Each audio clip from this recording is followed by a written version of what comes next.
Hello. Thanks for Hello. joining us. We Hello. are, thanks for checking into this, our 89th conversation. We are three Black Pride grads just talking photography. My name is Kenneth Nelson. Joining me in conversation are my very good friends, Mark Skinner and Greg Cleghorn.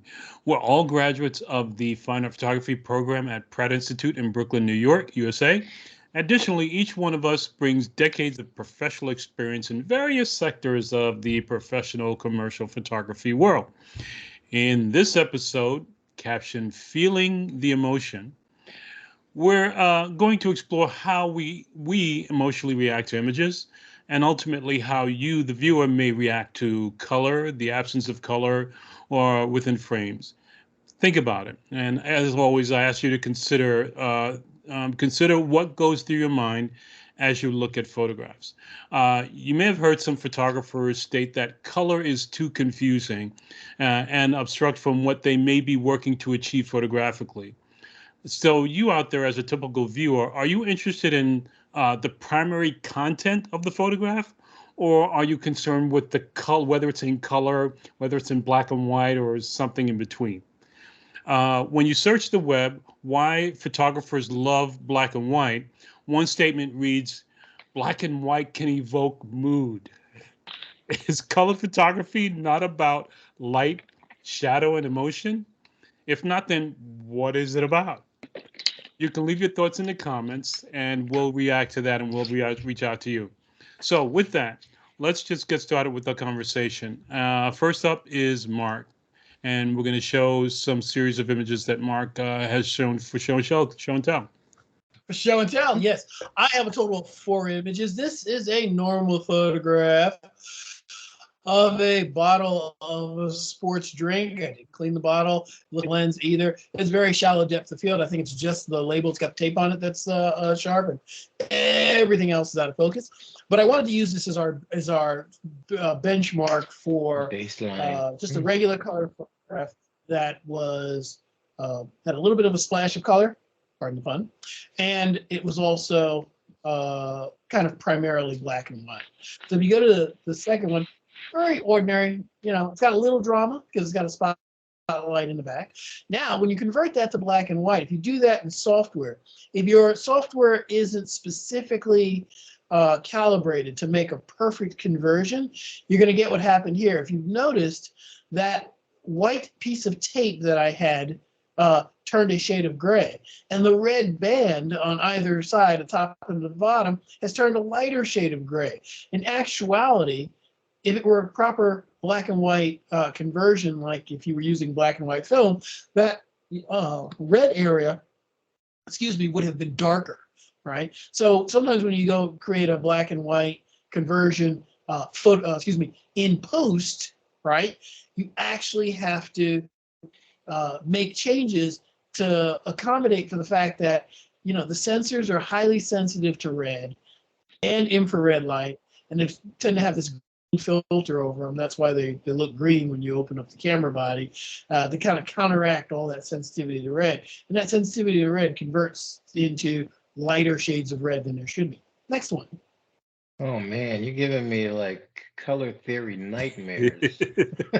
Now, I'm glad you said that because now we get to the dramatic one. Now, if you saw a photograph like this of a sports drink or a other soft drink, you would want to, you might want to try it. It might evoke some sort of nighttime feeling for you, like you're having a good time, it's nighttime, you're at a party, or you might feel that that looks like it's a sunset or a sunrise, or you may feel that you're about to go to a motor car race or something like that. My point is that adding color not only sells products and services, but adding color adds drama in a way that black and white doesn't. Black and white adds drama in that because most photographs from the black and white era of photography uh, are meticulously printed. The ones that we see, there are probably hundreds of thousands of garbage photographs that we've never seen, but the ones that are revered and published over and over again, those are the ones that there's something special. We'll talk about black and white in another episode, but in this color image, this is very similar to what we see a lot of. We see a normally colored image that has a splash of color because it's been a light has been gelled, as they say, added color to it. And then the final image gives you a different emotion altogether, because in this case, I've done something very extreme. I've taken an image and I've converted it in software to its inverse. So because it was a black and white image, with just not a black and white image, but an image that was primarily shades of gray with a little splash of color, those shades of gray have inverted. They're a little cooler than the grays that were there because they were warm grays. And the reddish area is sort of now sort of Tiffany blue or turquoise sort of color. And it gives you different emotions. Usually it gives us some sort of negative feeling or some sort of startled feeling or an x-ray or something medical. We there's some sort of fear or trepidation that goes along with this type of image because that's how we've been sort of trained to see it. Visually, yeah. That's really It looks like an old nightmare movie, or what was that? House on Haunted Hill. Was because it's kind of solarized, right? Yeah. right, Hmm. right. So basically, if you toggle back and forth quickly in a montage in a film between that one and well, not so much the second one, the third one, but back and forth between that and the black and the inverted one, back and forth, all of a sudden you go, oh my goodness, there's something going on. Hmm. I say that exact same thing when I look at stuff. Like, oh my goodness, something's going on. Yeah, right. I Hmm. mean, we may not say it audibly, but that's actually the emotion that's the description of how we feel, and Okay. so we try to make sense of it. Yeah. So, Oh, I mean, if we're visually, go okay. ahead, Ken. I'm sorry. So for this particular instance, why did you use the gel red instead of another color? Well, I use the gel red because the red is the most alarming of all the colors when projected in light into an image. I mean, because EMS services and police services, emergency services are almost always red.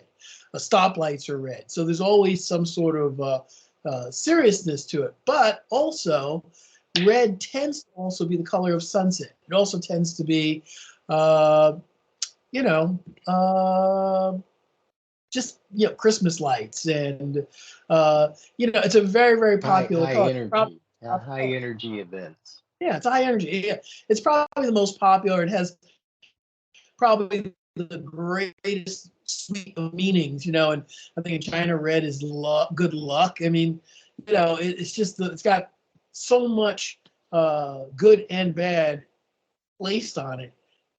What's a newspaper? What's black and white and red all over? It's a newspaper. I mean, the color red is so much in our culture that even that little joke, we think initially the color red, but then we realize they mean reading. It's Yeah. amazing. Hey, Greg, you was going to say? No, I was just gonna say, color adds context. So, when you look at an image where there's, it's like walking into a room and there's no sound at all, or you walk into a nighttime movie and you're in a night scene and then all the crickets go quiet.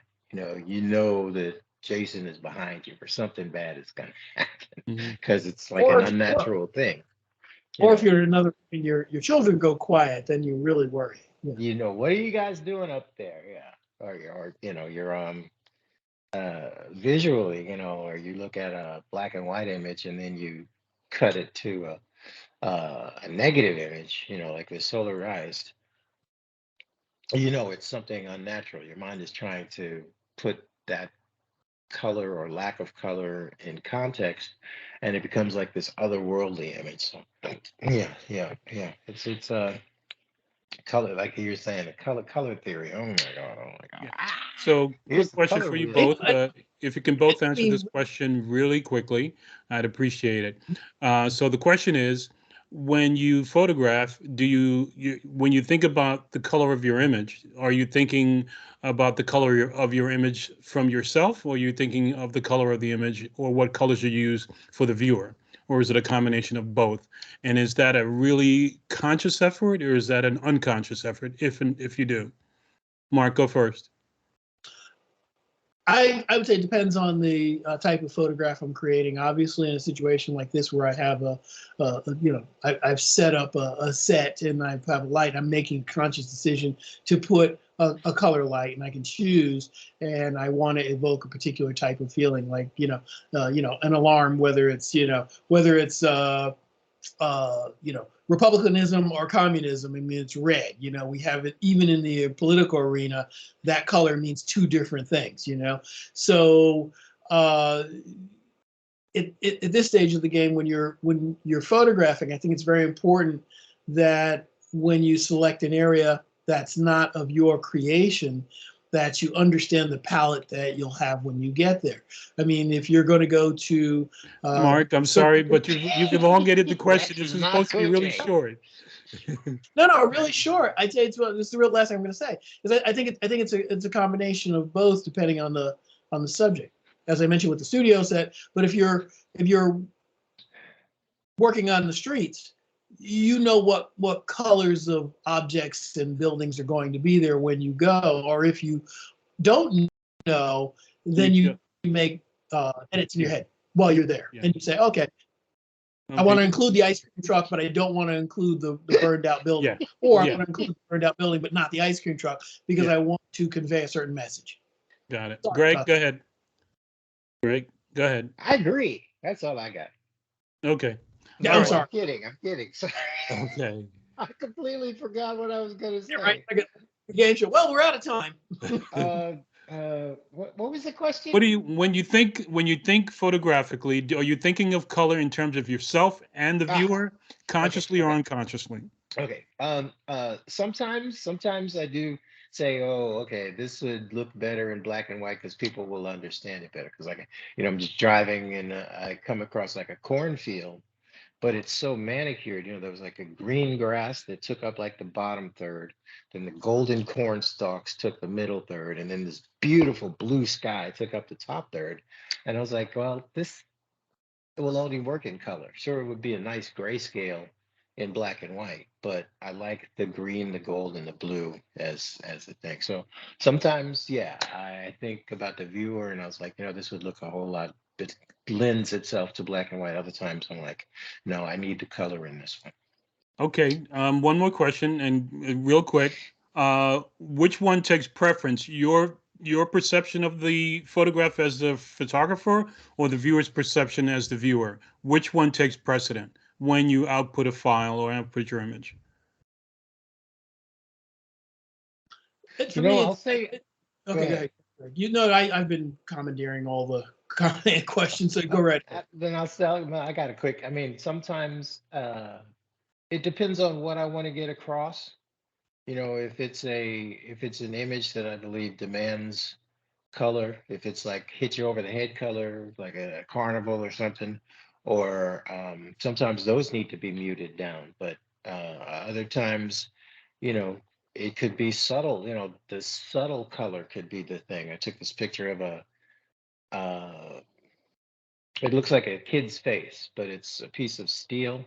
And if you look at it a certain way, it's just like these gorgeous, grays and light pastel blues, and it's in this color family that would be lost in black and white. And if I shoot something and I think it belongs in color, that's my call. Yeah, I'll Okay. choose that. Mark? Yeah, I would say depends on the message. I mean, if you want to, for me, if I'm photographing on the street, I might see something that I didn't expect, and I'll say, "Oh, this is really incredible," and photograph it because it has a very bright color or a combination of colors. And if it's a place where I know where I'm going to photograph a specific event, there are going to be certain types of color schemes I'm going to be expecting. And so I know if I'm going to photograph a cross country at a park, I know I'm going to expect a lot of greens from the foliage because it's springtime or summer, and I'm going to expect bright colors from the uniforms because cross country races tend to be team sports, that kind of thing. Okay. All right. Let's move on. Greg, we're going to share yours, and your Yeah. images are up. Okay.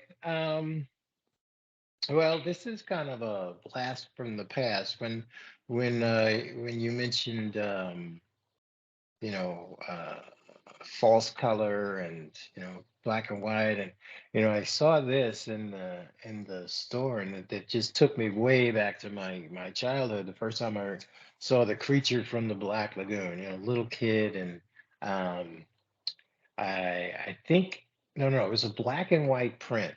Mm-hmm. But as years went on, I saw a colorized print of it, and it was he was painted, the whole thing, they colorized it, and it was kind of a different experience. And then you can go to the middle one. I kind of when you mentioned this exercise, I thought about it, and I was like, yeah, how would he be uh, how would he be portrayed today? Would it be like the Pulp Fiction light where everything Mm-hmm. is kind of acid purples and greens and stuff like that? Mm-hmm. And would that add to it or subtract from it? Like Pulp Fiction colors or something, and then it's like, it could be something, something out of Blade Runner where color is everything, and Excuse me. then I went by, I was like, well, man, my dad had this 8 millimeter projector, and it was movie night. We made, popcorn in a skillet with a little bit of oil, and my brother was the popcorn master, and he had melted the butter, and we had big old thing of popcorn, and they put on Creature from the Black Lagoon. And, it was frightening. You can go to the last one, Okay, we got it. Mm-hmm. black and white. It was in black and white. And there's this guy, and I love to swim. And I was like, geez, I hope this guy doesn't show up in the Red Hook pool because he's really fast. So um, it was no less frightening. All you hear is the crunch of the popcorn because it was a silent movie, you know. And it was good, even though it was black and white, it had the same punch, the same emotional effect, and same fear factor because it was the creature from the Black Lagoon.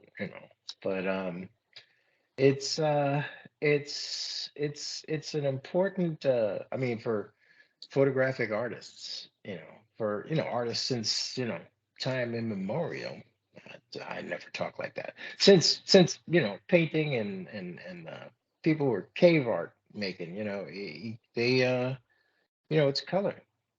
Color has its place, and I think it's up to the artist to decide, how he wants to portray his work. Whether he wants to do black and white, fine.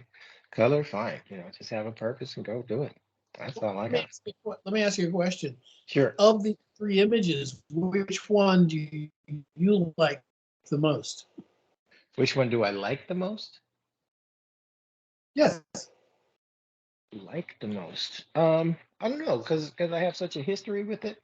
The black and white one is the most vivid for me, but I would really like to see like another remake. What, like you said, the Color of Water. That was a interesting I think sea it's creature. Shape of Shape of Water. Sorry.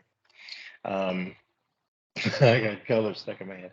But yeah, just to see like an updated version of something that was introduced to me years and years ago, it'd be interesting to see it in a, like an acid vibrant colors, type of a, like a classic today, teenagers at the summer camp, and then there's Creature from the Black Lagoon, Mm-hmm. so seeing how it would be different. So I guess I like the black and white, but I also like that the acid colored one. Sorry.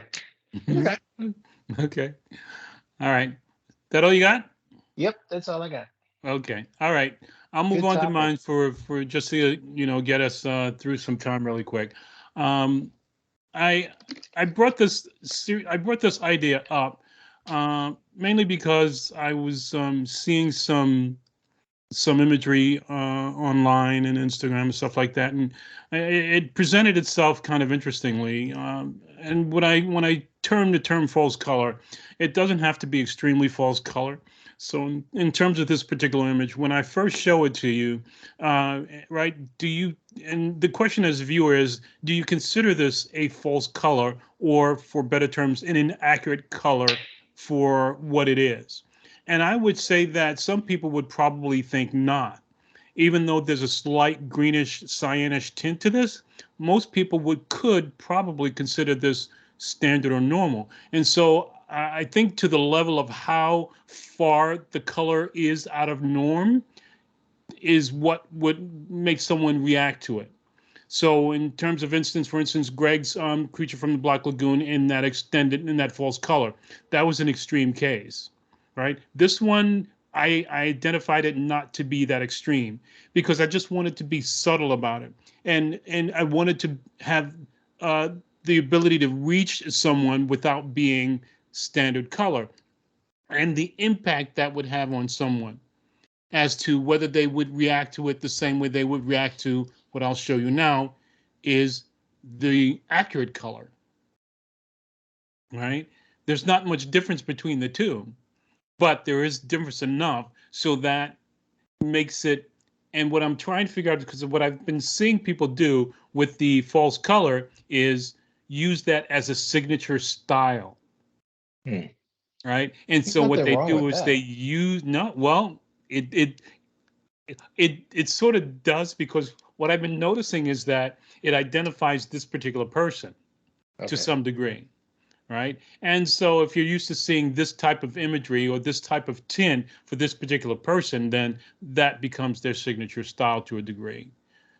I think two things happen. I mean, one, when you start putting these types of filters and styles like this, because they were very were created, everything that had a filter on it. But it does two things. It's not quite black and white, but what it does is it mutes the colors enough so that you can get a sense of where the photographer may have been trying to point you.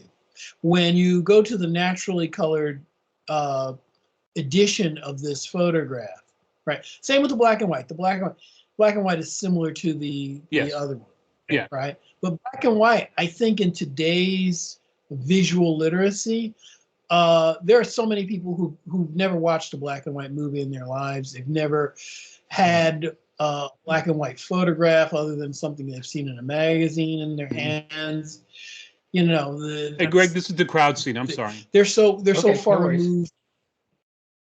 That's right. I think they're so far removed from everything that black and white don't have any specialness to them. They just kind of wonder what the people look like, and it just looks Unless old. unless you, And I you think think with about the what she's got to have it started off in black and white, the right, original, but but nobody's I seen that movie in for a while now. right, but I think when you look at the naturally colored edition of the photograph, one of the things that pops out at me is that the person on the right becomes much more and the eyes drawn more toward that right side. First of all, I read from left to right. So when you get to the end of the story from left to right, I see the woman on the far right. Hmm. Uh, and the color's warmer red, right? She's more reddish. And so all of the visual cues we have draw us towards that person. Hmm. When we are looking at a muted color image or black and white image, the focus is more towards the woman in the middle with the curly hair. Okay, makes good sense. Yeah. Okay, all right, all right. But you know what I like? And it made me think about Times Square, certain time of day when the natural light is Uh-huh. still potent, but the all the neon lights start to give everybody like a Yeah. red edge or a Hmm. blue edge or a white edge, Hmm.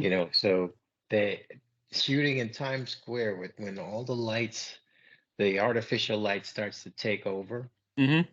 and you get some really cool lighting effects with that. And you just the one where you did the false color on it reminded me of that for some Yeah. reason. So, but it's cool, cool, cool, Hmm. cool. And I'll just show you the second version. I did one with people in it, and I just wanted to do one which was a cityscape. Mm. This is the false color version, I've which been looking is, for Gotham City my whole life. How did you find it? I'm sorry. I've been looking for Gotham City my whole life. How did you Ha! find it? Lower Manhattan, you got to All you walk got to do is around. go to Midtown. That's where that's where the Avengers fought Yeah. Ultron. Fought, Okay. good. So, There is New York does not disappoint. If you can just kind of lose yourself, you'll find some places. You really will. so the question then becomes for me in this particular instance, which was the false color, is it too far gone for people not to see it as normal or not? And if so, or if they can't quite put their finger on why it disturbs them a little bit. I think when there's this much color, I think they accept initially that this is true. But I think what happens is as they begin to examine the photo a little more, they wonder if it's true. If it is a true color, if the color is true to the scene, then everyone says, "Wow, what a great capture." But I think once someone hears that you've manipulated the overall cast of the image so that there's more of a magenta cyan shift and there's not so much yellow, all of a sudden people are like, "Oh, okay, you put a snapseed filter on it." I get it. That kind of. Right, exactly. Would it be different if he had set up remote lights gelled so that he actually cast purple light or blue light on a wall and a red light or yellow light on a different wall? Would that be Well, more acceptable? if it were a blue gel from 93 million miles away like the sun, yeah, I think that would be. Oh, come on. But No, if good you're talking about point. proximity, the way people tend to, Yeah. 20, 10, 15 feet. No, I think that would be a different photograph. I think the rendering here is a lot about how the light hits that wall and those buildings simultaneously at a particular time of day and a particular day of the year. Season is a particular season. I mean, it's not even there's not even snow on the ground. It's practically a immaculate, which is the city, or maybe it's usual for this part of the city, but it's unusual for the city. Yeah, the only thing that's a little off kilter is that no parking sign is a little skewed, but that's Yeah. otherwise it's very odd. Yeah. But So the we'll just compare it. starkness of the image, Yeah. it's We'll all just compare about it light. to the natural occurring, the standard color version, and that's this one right here. So it's definitely on the warmer side because it's in the morning. And so this is what I would picture the things to be, and the shadows are pretty neutral. So this is where I consider to be that. And yes, I think someone seeing this next to the false color one would have a drastically different response to it emotionally. I would think Right, so. right. Now, whether they would deem the color, I'm sorry, the black and white version probably would evoke more of a nostalgic feel, at least for this particular image, since the Yeah, buildings fit into a time and place which could be from the 50s or 60s. right, right. But With the that exception of that angle, last building in the yeah. middle, everything else looks like you said, it could be from the mid 20th century. Yeah. So the idea that I guess overall what I'm talking about with this whole episode is feeling the emotion from three different points of view for the same exact image, and understanding that, and because basically what I was trying to get across, and what I just wanted to talk about, which is sort of a pet peeve of mine, which is that to consider that one or the other of these three different types shows any more or less emotion or evokes any more or less emotion than the other one does. Well, I think in both cases, in the crowd scene and in the landscape, by removing all that warm color, everything starts looking a little bit more gothic. You know, the people look a little closer to the alabaster that we associate with Gothic portraiture and Gothic, photographs and paintings. So we're, it's moving toward We that who? uh, setting. We, the viewer. Okay. Hmm. Yeah. So Yeah, I well, I mean, think if it's it's community. if it's that, I mean, you don't know where the viewer, where their head is, because they could have just gotten through a very bad relationship, or they're the nightclub crowd and they like the false colors, or you don't know where they're coming from and what they're going to be attracted to. I like the dynamic angle of that image, even though it's just a old funky building. That dramatic angle going leading you down that block is just as interesting as the lighting and the false color. I mean, for me, but that's Mhm. just But me.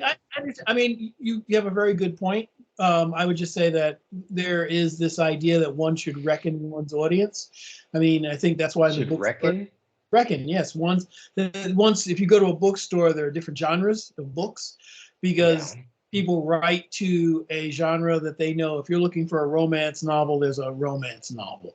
If you're looking for a science fiction novel, the elements of romance may be in the science fiction novel, and there may be elements of science fiction in the romance novel. Mhm. But they are clearly delineated by the bulk of the content. And so, as communicators, writers write to their genre.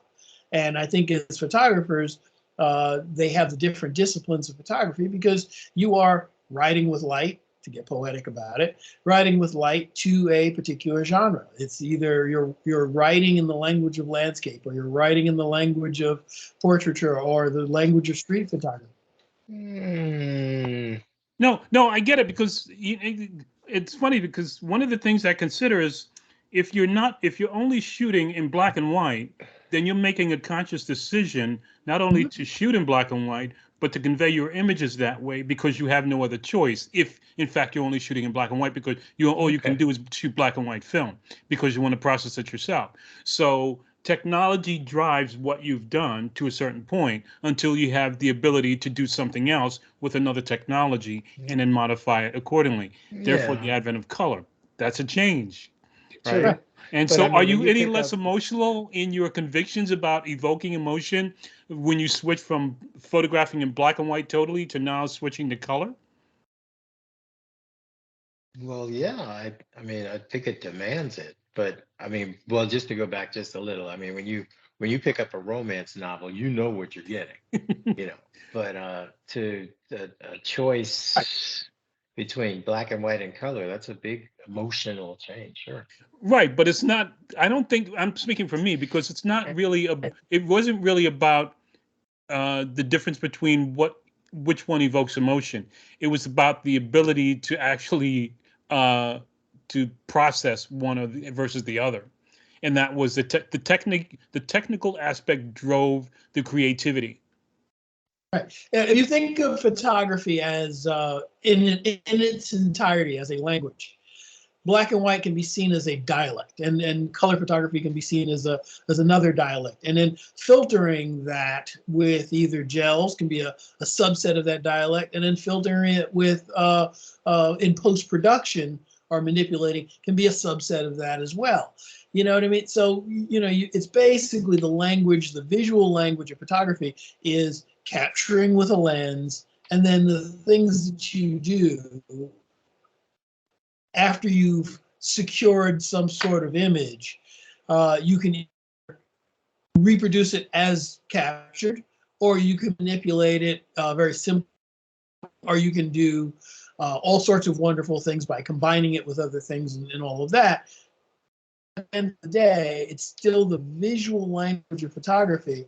And then when you get to a certain point, it gets to illustrate too far away from that initial capture. Well, again, let's not get off the topic here because the topic was really about just emotion and evoking emotion. And I think it's for us to try and really summarize it within 30 minutes is just impossible. But I think we got a little bit of a niche into it, and we got our feet into it. So I think we can let the viewers know that hey, there's something here that can be expanded upon in terms of trying to understand how to evoke emotion within photographs, and realize that we are emotional beings. Somebody said this first. We are emotional beings first. Above almost anything else, we're emotional beings, and we are a billion emotions. I think they said there's somewhere around 324, something like 320 emotions that humans have, and we only really concentrate on about 15 or 30 of them. And I thought that was kind of interesting. I heard that the other day on the morning news program. I thought it was kind of interesting. But for us as photographers to understand that ultimately we're dealing with emotional beings first. And you can also use that color theory to your advantage because you know that certain colors evoke certain emotions, like you mentioned before. Yeah, yeah, yeah. Can I say one thing before we go? Because I know you're getting close to the time. Uh, I think it's going to be really No, we're something already at the time. So go when ahead. monochrome cameras, monochrome digital cameras are comparable in price to what people do with color cameras. Right now you buy a color camera, it might have a monochrome setting, it might not. But when people are specifically using a lot monochrome cameras, what they capture, you cannot convert into color. I Yeah. think you're going to see some of the weeding out of people who are dedicated to the craft against people who, so much can be done within the camera with what we have now. Okay. All right. With that, we're out of time.